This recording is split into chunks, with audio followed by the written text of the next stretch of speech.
Assalamualaikum warahmatullahi wabarakatuh. Saya Hafiz Nur Adnan, mahasiswa semester 2 jurusan BSA. Di sini akan menjelaskan tentang kitab Ta'lim wa Ta'lim berikut dari halaman 55 sampai 56. Di dalam kitab Ta'lim wa Ta'lim ini di halaman 55 sampai 56 itu menerangkan tentang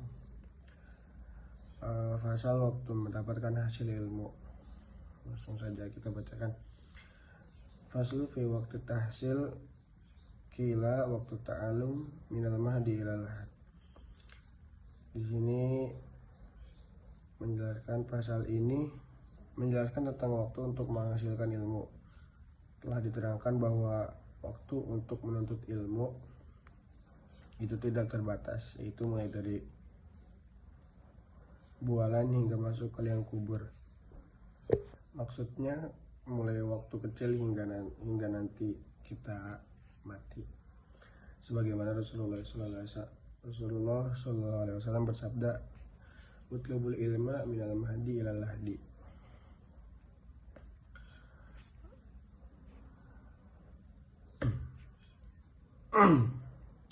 Dakhala Hasan ibn Zubad rahimahullah ta'ala fi tafakkudu wa huwa ibnu 8 sanah walam yabit alal firash 40 sanah. Nah, di sini dijelaskan Syekh Hasan bin Ziyad, seorang murid Imam Abu Hanifah, mendalami dan menghasilkan ilmu fikih ketika memasuki usia 80 tahun. Beliau tidak pernah tidur di atas spray atau di atas selimut semacamnya selama 40 tahun. Akhirnya beliau menjadi seorang mufti selama 40 tahun. Hal ini menunjukkan bahwa menuntut ilmu itu diwajibkan sekalipun usianya telah mencapai 80 atau melebihinya. Lanjut, yaitu al-firash Fafta ba'da dhalika 40 sana wa afdul awqat syahrus syabab wa waqtu sahara wa ma bainal isya'aini wa yanbaghi li talibil ilmi ay yastaghriqa jami'a awqatihi fa idza malla min ilmi yastaghilu bi ilmin akhir. Wa kana Ibnu Abbas radhiyallahu ta'ala anhuma idza malla min ilmi kalami yaqul hatu diwanu syara wa kana Mahmud bin Hasan ala qadri ta'bi wa nasabi faman sabara ala dhalika wajada ladatu tafuku sa'iri ladzati dunya. Nah, di sini adapun waktu yang utama untuk mendapatkan hasil ilmu adalah pada pemulaan masa remaja. Itu ketika kita menjenjang masuknya masa-masa dewasa atau masa-masa remaja, itu adalah waktu-waktu dimana kita mudah untuk menyerap ilmu apapun itu.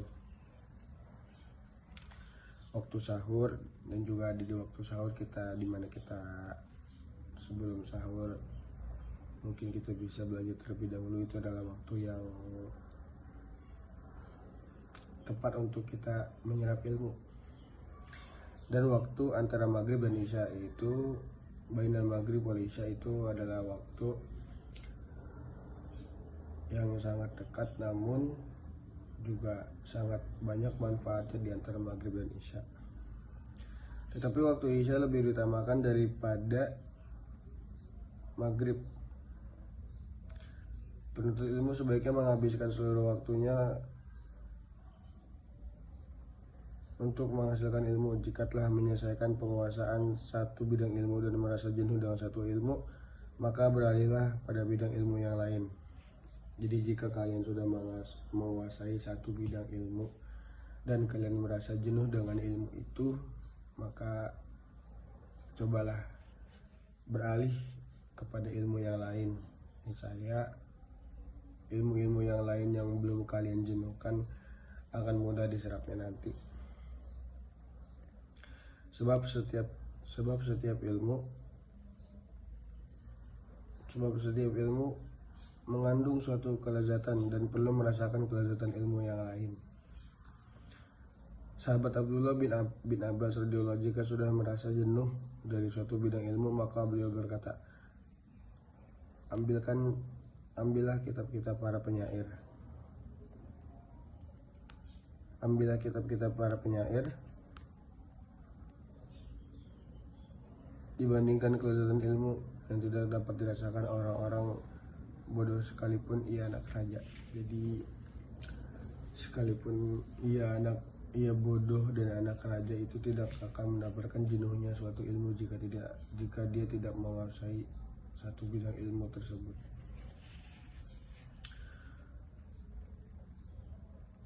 Selanjutnya,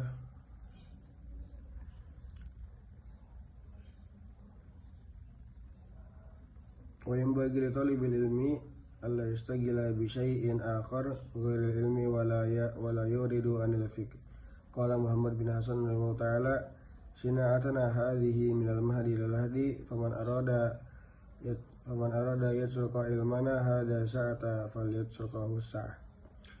Wa dakhala faqihun ala Abi Yusuf ya'udu fi marada mautihi wa huwa yajud bi nafsihi faqala Abu Yusuf lahu ramyul jimari raqiban afdalu amrajilan falam yariful jawaba fa ajaba bi nafsihi wa huwa anna ramyu masyian ahabbul awwalin wa hakadha yanbaghi li faqih ayastagila bihi an fi jami'an awqatihi